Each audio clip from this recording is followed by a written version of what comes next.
కీర్తన పుస్తకము 104:16 వచనంలో ఎలా ఉంటుందంటే, యెహోవా వృక్షములు కొన్ని ఉన్నాయి, అవి తృప్తి పొందుచున్నవి. ఆయనే నాటిన లెబానోను దేవదారు వృక్షములు తృప్తి పొందుతున్నాయి.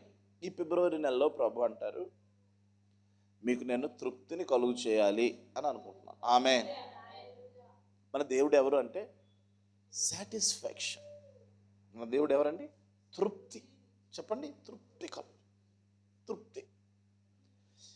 ఒక మనిషి జీవితంలో ఒక 4 కోణాల్లో తృప్తి కలగాలి. ఒకటి ఆత్మ సంబంధమైన తృప్తి. ఒకటేంటమ్మా? స్పిరిచువల్ సాటిస్ఫాక్షన్, ఆత్మ సంబంధమైన తృప్తి. నెంబర్ 2 ఆరోగ్యపరమైన తృప్తి, హెల్త్. ఆరోగ్యము. హల్లెలూయా. ఆరోగ్యం చాలా మందికి లేక వాళ్ళ జీవితంలో ఏముండదంటే తృప్తి ఉండదు. ఆమేన్. మీకు ఒక చిన్న ఉదాహరణ, ఒక పక్షవాతం వచ్చిన రోగి ఉంటాడు అనుకోండి మంచం మీద. వాడికి మీరు మంచి దమ్ బిర్యానీ పెడితే తృప్తిగా తింటాడా వాడు? ఎలా తింటాడమ్మా? ఏం తప్పదు కదా, తినాలి. కానీ తృప్తి ఉంటుందా? బాగుందా అని అడిగామనుకో ఆ పక్షవాతం రోగికి, ఏమంటాడమ్మా వాడు? వాళ్ళకి మీరు మంచి బజార్లోకి వెళ్ళి మంచి క్యారెట్ తీసుకొచ్చి హల్వా చేసి నోట్లో పెడితే కూడా వాడు ఎట్లా తింటాడు? ఏదో మీరు పెట్టారు, నేను. తృప్తి ఉంటుందా? ఎందుకంటే వాడిని కబలించి వేస్తున్న రోగం. నేను చూసా కొంతమంది క్యాన్సర్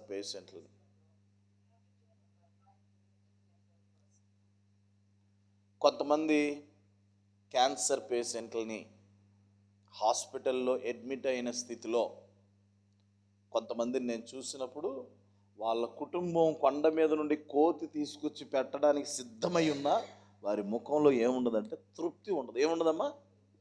డాక్టర్లు ఇంజక్షన్ల మీద ఇంజక్షన్లు వేస్తున్నా, ట్యాబ్లెట్ మీద ట్యాబ్లెట్ వేస్తున్నా, సెలైన్ తర్వాత సెలైన్ ఎక్కిస్తున్నా, ఉంటుందా? చెప్పాలా? అందుకని యేసు ప్రభువుని నమ్ముకున్నాక మనకి ఆత్మ సంబంధమైన తృప్తి కలగాలి, ఆరోగ్యపరమైన తృప్తి. 3వది ఆర్థికపరమైన హెల్త్ అండ్ వెల్త్.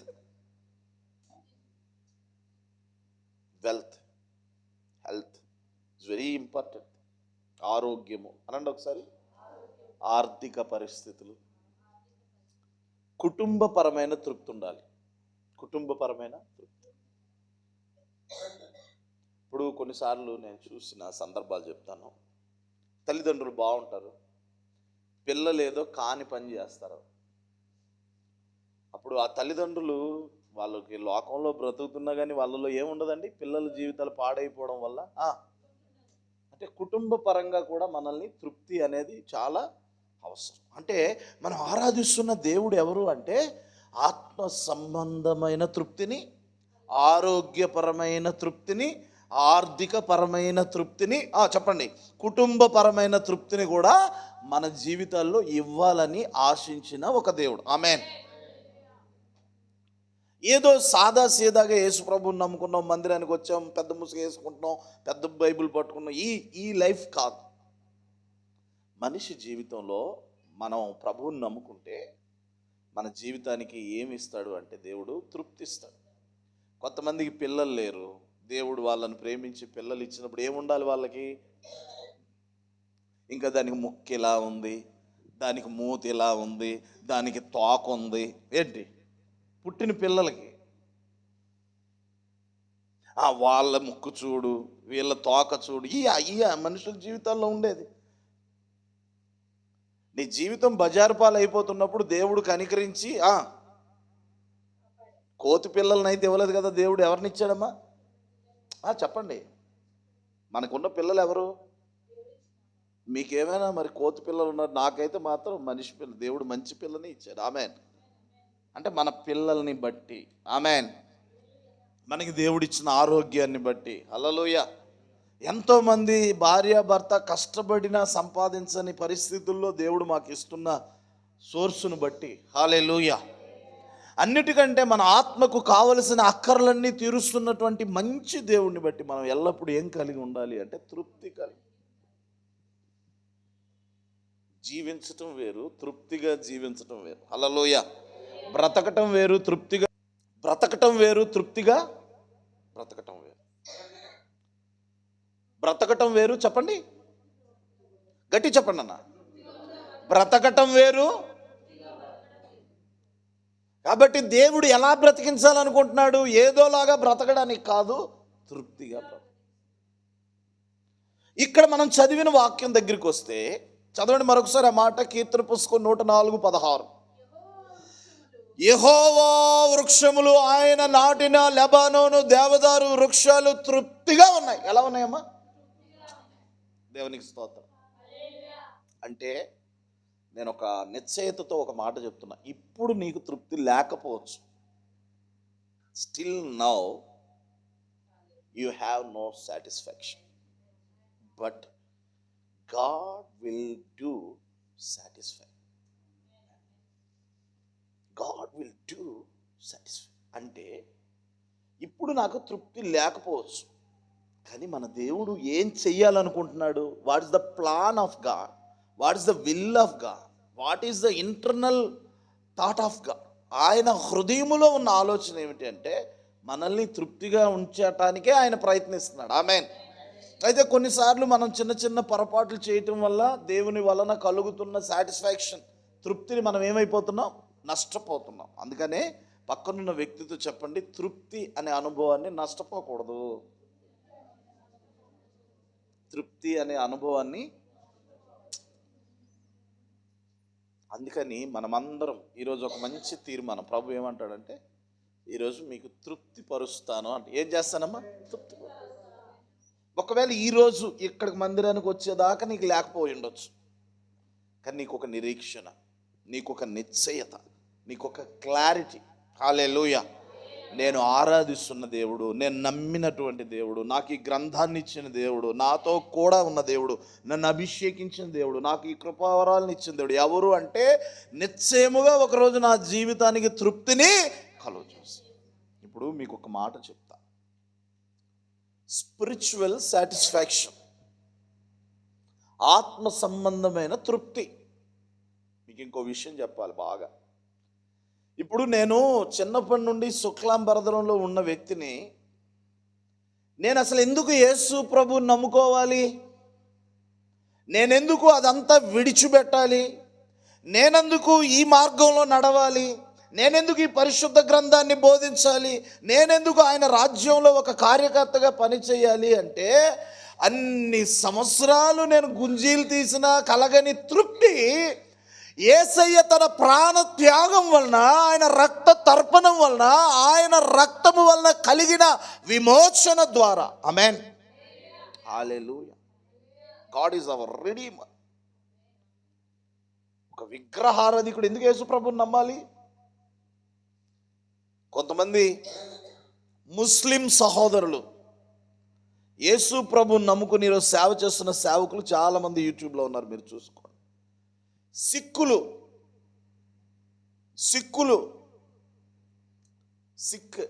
సింగ్ అంటాం కదా మనం. భక్త సింగ్ ఈ ప్రాంతంలో ఒక గొప్ప దైవజనుడు. ఎందుకు ఆయన అది విడిచిపెట్టి వచ్చేసారు? కర్తార్ సింగ్, సాధు సుందర్ సింగ్ ఎందుకండి ఆ సిక్కు మతాన్ని విడిచిపెట్టి క్రైస్తవ్యంలోకి వచ్చారు? వై వాస్ ద కాజ్ అంటే అక్కడ నీకు మనిషికి ఏం దొరకదు అంటే అక్కడ యాక్టివిటీ ఉంటుంది కానీ సాటిస్ఫాక్షన్ ఉంటుంది. చెప్పండి. ఇక్కడ యాక్టివేషన్ ఉన్నా లేకపోయినా సాటిస్ఫాక్షన్ ఉంటుంది. Jesus Christ is our satisfier. ఆయన మనల్ని తృప్తిపరిచే దేవుడు. మన ఆత్మలో ఉన్న ఆవేదనను, పాపము వలన కలుగుతున్న మన మీద ఉన్న ఒత్తిడిని, తరతరాలుగా మన మీద ఉన్న శాపాన్ని, తరతరాలుగా మన మీద ఏలుబడి చేస్తున్న ఈ లోకాధికారి అయినటువంటి అపవాది యొక్క ప్రభావం నుండి మన ఆత్మను విమోచించినటువంటి మన విమోచకుడు, మనం ఆరాధిస్తున్న దేవుడు, ఆయన పేరు నజరేయుడైన యేసు. ఎందుకు యేసు ప్రభువుని నమ్మాలి? చాలామంది క్రైస్తవులకు తెలియదు.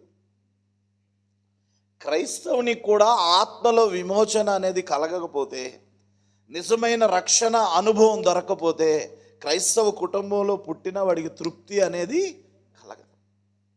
అందుకనే ఆత్మానుభవం చెప్పండి, ద ఎక్స్పీరియన్స్ ఆఫ్ స్పిరిచువాలిటీ.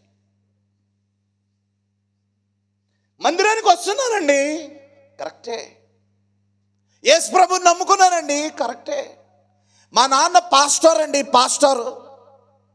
మా తాత రెవరెండ్ అండి, మా ముత్తాత 62 అండి, మా బాబాయ్ 32 అండి. నువ్వు 32 అయినా 62 అయినా 22 అయినా నీవు రక్షణ పొందకపోతే దేవుని వలన నీకు తృప్తి. కానీ మన ఆత్మను దేవుడు ఏం చేయాలనుకుంటున్నాడంటే, ఇప్పుడు ప్రపంచంలో ఇన్ని ఆరాధనలు జరుగుతున్నాయి కదా, ఎన్ని రకాల ఆరాధనలో నదుల్లో మునిగే ఆరాధన, కొండలెక్కే ఆరాధన, కాసులు సమర్పించుకునే ఆరాధన, గుంజీలు తీసే ఆరాధన, శటగోపం పెట్టించుకునే ఆరాధన, చెట్లకు తాళ్ళు కట్టే ఆరాధన, బెల్లం తీసుకెళ్ళి సమర్పించే ఆరాధన, తల కిందకి పెట్టి కాలు పైకి పెట్టి చేసే ఆరాధన, ఇన్ని ఆరాధనలు ఉన్నాయి కదా. మరి ఎందుకు యేసు ప్రభుని మనం ఆరాధించాలంటే, ఆ ఆరాధనలో లేనిది ఈ ఆరాధనలో ఉన్నది నీ ఆత్మ సంబంధమైన తృప్తి. హల్లెలూయా. ఎందుకు మనం ప్రభువుని నమ్మాలి? ఎందుకు మనం మందిరానికి రావాలి? ఎందుకు మనం వాక్యం వినాలి? ఎందుకు మనం ప్రార్థన చేయాలి? ఎందుకు దేవుని మాటకు లోబడాలి? ఎందుకు దైవ సేవకుల మాటను మనం గౌరవించాలి? ఎందుకు దేవుని మందిరాన్ని ప్రేమించాలి అంటే, ఈ అనుభవాలు this kind of experiences satisfy your heart. Hallelujah. Satisfy your spirit. నీ ఆత్మకు తృప్తి దొరికే ఒక area, satisfied zone. Amen. Selfie zones ఉన్నాయి, ఈటింగ్ జోన్స్ ఉన్నాయి, షూటింగ్ జోన్స్ ఉన్నాయి, praise the Lord, meeting zones ఉన్నాయి. ఆమేన్. హల్లెలూయా. ఫైటింగ్ జోన్స్ ఉన్నాయి, రేసింగ్ జోన్స్ ఉన్నాయి.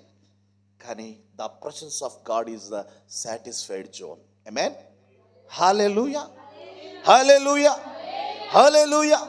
నీ ఆత్మకు తృప్తిని ఇచ్చే ఒక స్థలం ఆయన సాన్నిధ్యము. హల్లెలూయా.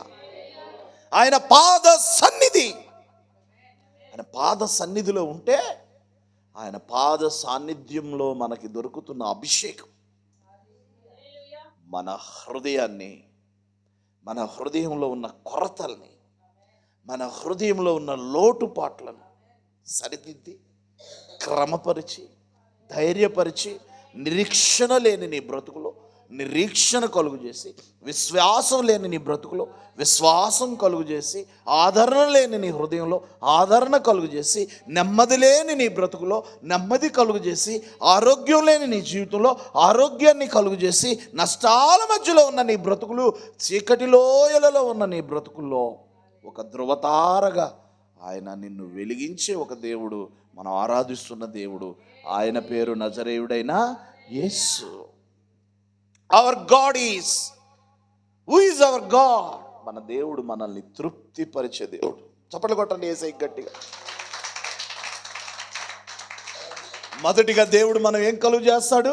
ఆత్మ సంబంధమైన, చెప్పండి. ఒక వ్యక్తికి, ప్రభువుని నమ్ముకున్న ఒక వ్యక్తికి, బాగా గమనించండి, యూట్యూబ్లో లైవ్ చూస్తున్న వారికి కూడా నేను ప్రభు నామంలో ఒక మాట తెలియచేస్తున్నాను. ఏంటంటే, ఒక వ్యక్తి ప్రభువుని నమ్ముకుంటే సరిపోదు, మొదట ఆ వ్యక్తిలో ఆత్మ సంబంధమైనటువంటి తృప్తి అనేది రావాలి. ఆత్మ సంబంధమైన తృప్తి అనేది ఒక మనిషి జీవితంలోనికి రాకపోతే ఆ మనిషిలో ఆరోగ్యపరమైన తృప్తి దొరకదు, ఆర్థికపరమైన తృప్తి దొరకదు, కుటుంబపరమైన తృప్తి కూడా దొరకదు. హల్లెలూయా. కుటుంబపరమైన తృప్తి ఒక మనిషి కలగాలన్నా, ఆరోగ్యపరమైన తృప్తి ఒక మనిషి కలగాలన్నా, ఆర్థికపరమైన తృప్తి ఒక మనిషి కలగాలన్నా, మొదట నీ ఆత్మీయ జీవితంలో నీ ఆత్మకు తృప్తి కలగాలి. హల్లెలూయా. ఆత్మలో తృప్తి అనేది రాకపోతే మిగతా 3 జోన్లలో కూడా నువ్వు ఫెయిల్ అయిపోతావు. హల్లెలూయా. బైబిల్ ఏమంటుందో తెలుసా? ప్రియుడా, నీ ఆత్మ వర్ధిల్లుచున్న కొలది, నీ ఆత్మ వర్ధిల్లుచున్న కొలది అన్ని విషయాలు, ఆల్ థింగ్స్, హల్లెలూయా, అన్ని విషయాలు, హల్లెలూయా. ఒక వ్యక్తి యేసు ప్రభు దగ్గరికి వచ్చిన ఆత్మీయ జీవితానికి తృప్తి కలగట్లేదు అనుకోండి, నీ మనస్సాక్షి ఇస్తున్న సాక్ష్యం, హల్లెలూయా, యువర్ కన్సైన్స్,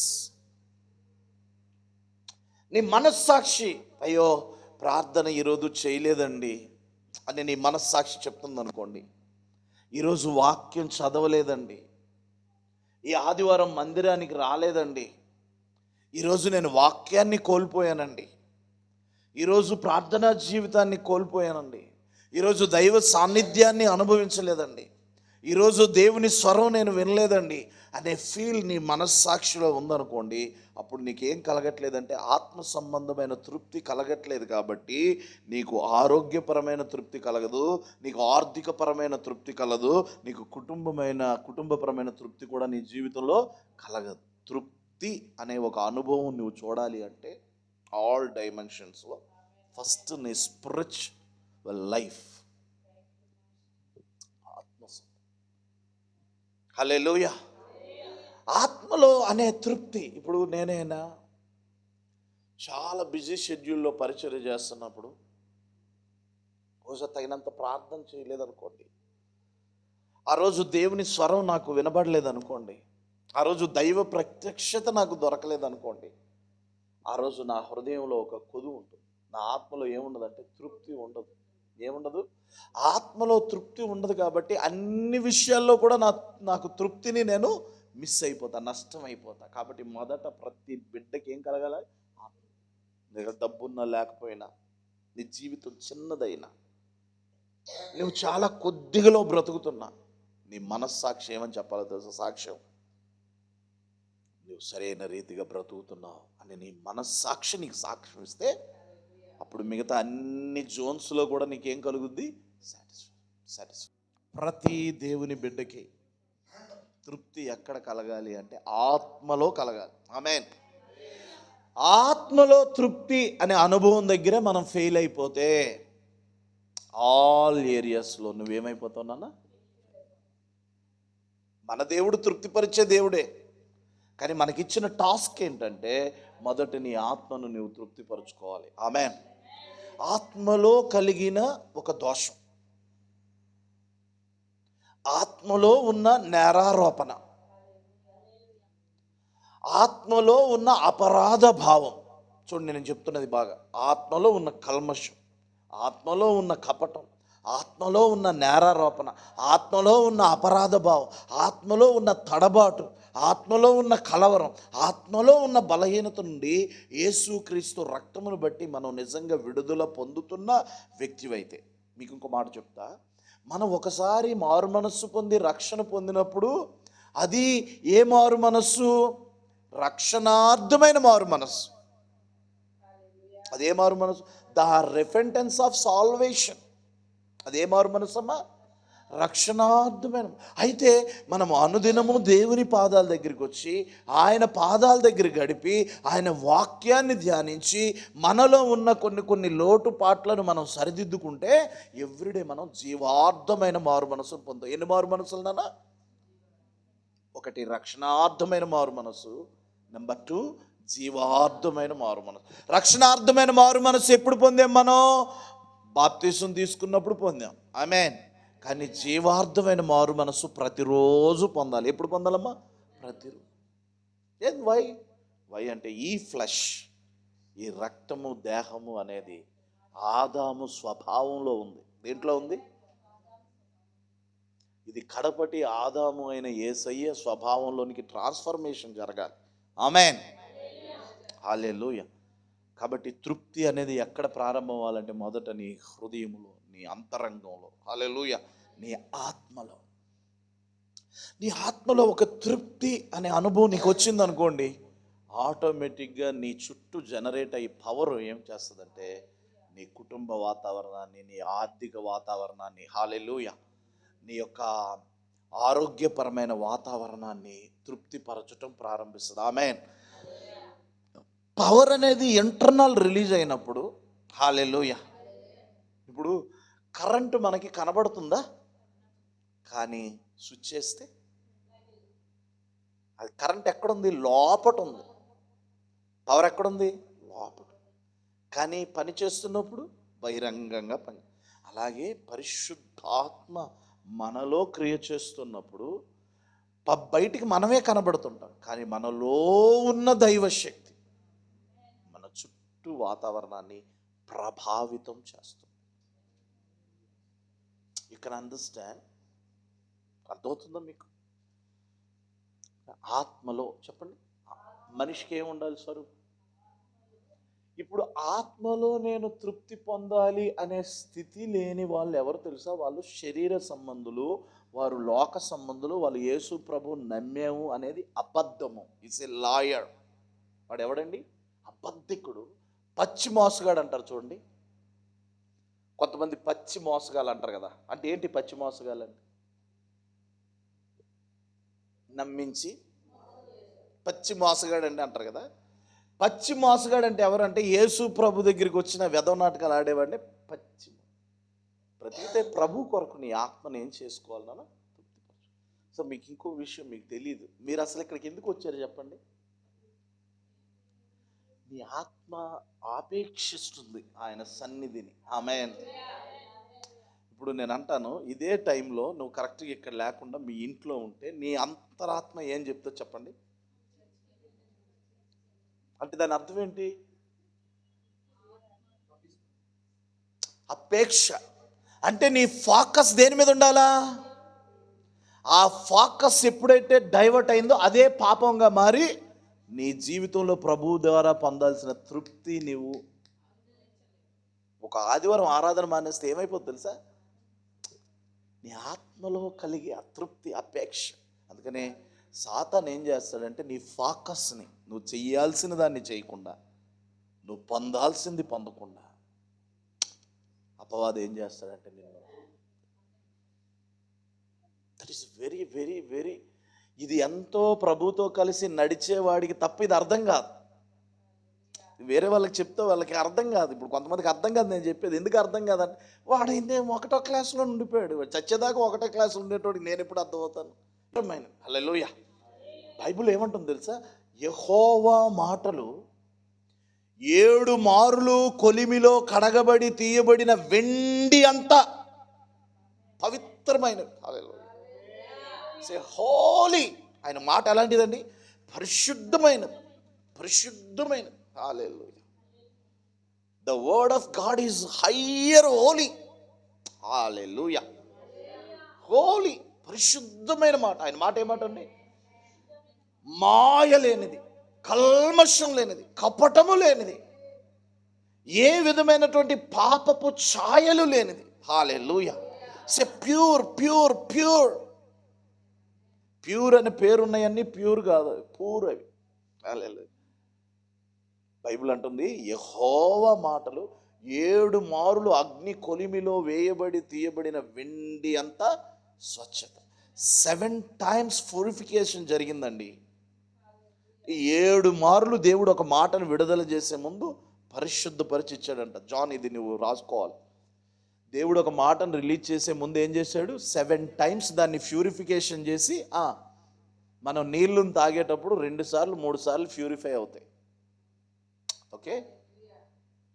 కానీ దేవుని మాట ఎంత స్వచ్ఛమైందంటే 7 times ప్యూరిఫికేషన్. ఆ మాట ఎంత మంచి బ్యూటిఫుల్ వర్డ్ అంటే, దేవుడు మనల్ని ఏర్పరచుకున్నది ఎందుకు అంటే ఆయన సన్నిధిలో నివసించడానికి. That's our focusing matter.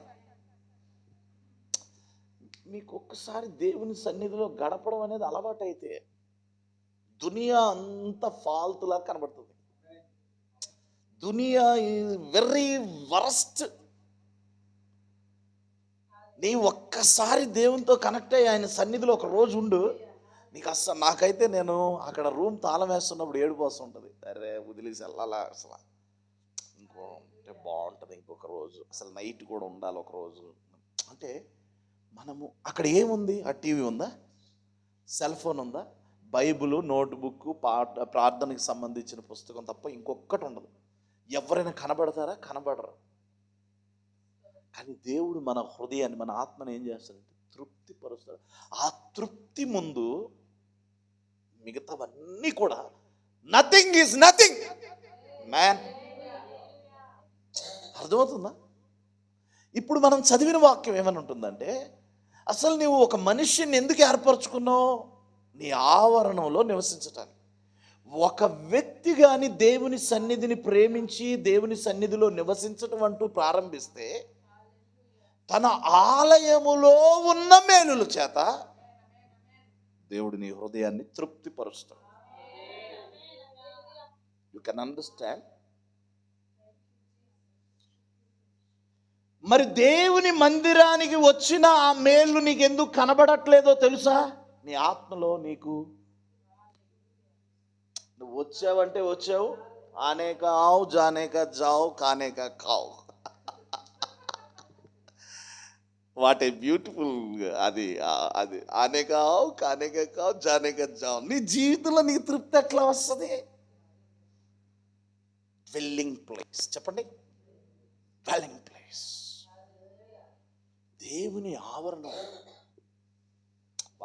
అసలు ఈ మాట ఒక్కటి నా మైండ్ని ఫిబ్రవరి అంతా నడిపిస్తుందండి. ఈ ఫిబ్రవరి 28 రోజులు కదా, ఈ మాట ఒక్కటి, డ్వెల్లింగ్ ప్లేస్. దేవా, చిరకాలము నేను యెహోవా మందిరంలో నివసించాలి. My dwelling place is the temple of God. ఏమండి, దావీదుకి ఇల్లు లేదా? దావీదుకి సింహాసనం లేదా? దావీదుకి అధికారం లేదా?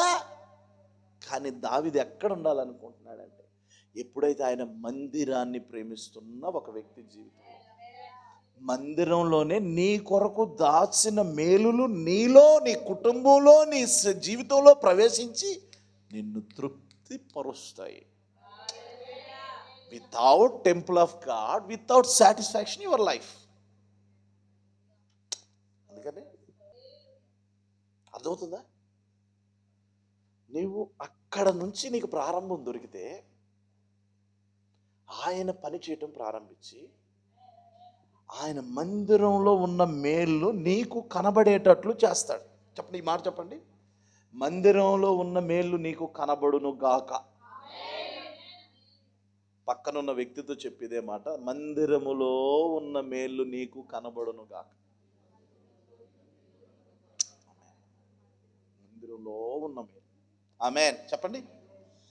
అయితే మనం నివసించాలి. ఎక్కడ నివసించాలి? ఆయన ఆవరణంలో, ఆయన పాదాల దగ్గర, ఆయన సన్నిధిలో, ఆయనతో మనం ఒక కనెక్టెడ్గా మన ఆత్మని తృప్తిపరుచుకోవాలనే దాహంతో నువ్వు ఉంటే, మందిరంలోకి వచ్చి మూలిగినందువల్ల, దేవునితో తన హృదయం నీళ్ల వలె కుమ్మరించటం వల్ల, మూడవది దేవునికి మొక్కుబడి చేయటం వల్ల, అసలు పిల్లలే కారు, గొడ్డుదాయి గొడ్డుదాయి గొడ్డుదాయి అని అందరు సర్టిఫికెట్ ఇచ్చే దగ్గర పిల్లల్ని కని పెంచి దేవుని మందిరానికి ఇచ్చిన ఒక మహాతల్లిగా దేవుడు ఆమెని బైబిల్లో చరిత్రలో నిలబెట్టాడు. ఎక్కడి నుంచి వచ్చింది ఆ మేలు? రైట్. మరి ఎంతమందికి కనబడని ఒక మేలు హన్నాకే ఎందుకు కనబడింది అంటే, తన ఆత్మను చెప్పండి తృప్తి పరుచుకోవాలి. తన ఆత్మ, నీకు ఈ తపనుంటే మందిరంలో ఉన్న మేళ్ళు ఎప్పుడు కనబడతాయేమో? నీవు దేవుని మీద దృష్టి పెట్టి. రెండు, అసలు దేవుడు మాట్లాడితే ఇలా ఉంటుంది అని తెలియని ఒక వ్యక్తితో దేవుడు మాట్లాడుతున్నాడు. శామ్యూయల్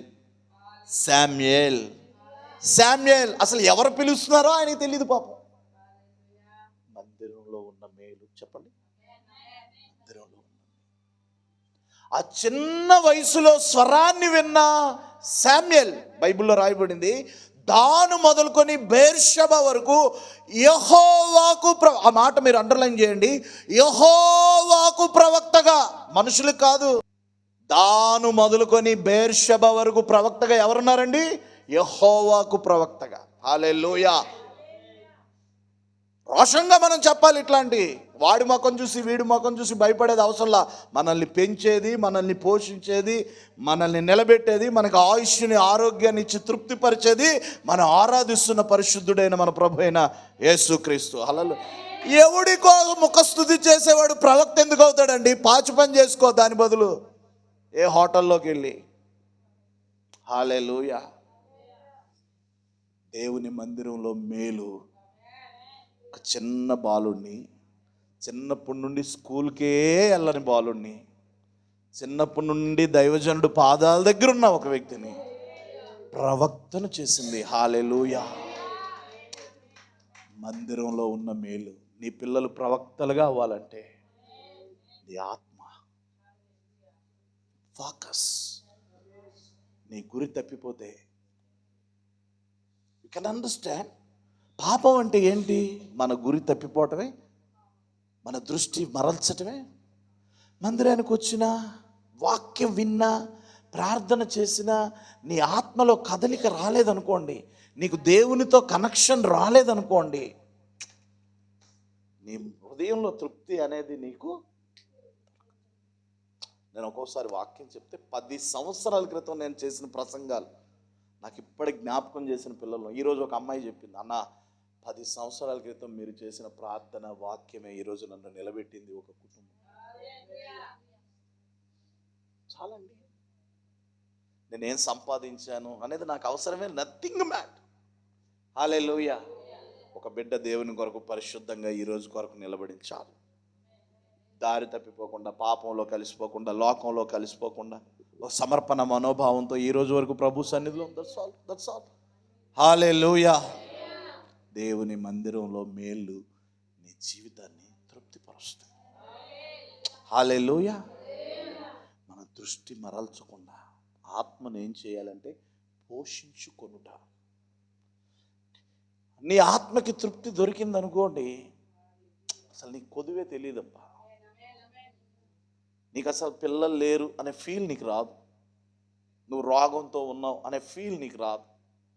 నీ కుటుంబం నష్టాల్లో ఉంది ఆ ఫీల్ నీకు రాదు. ఎందుకు రాదు అంటే నీవు ఆయన సన్నిధిని ఆవరించినప్పుడు, హల్లెలూయా, ద ప్రెసెన్స్ ఆఫ్ గాడ్ నిన్ను టేక్ ఓవర్ చేస్తున్నప్పుడు నీకు ఆ ఫీల్లో నువ్వు ఉండవు. ఆమేన్. హల్లెలూయా.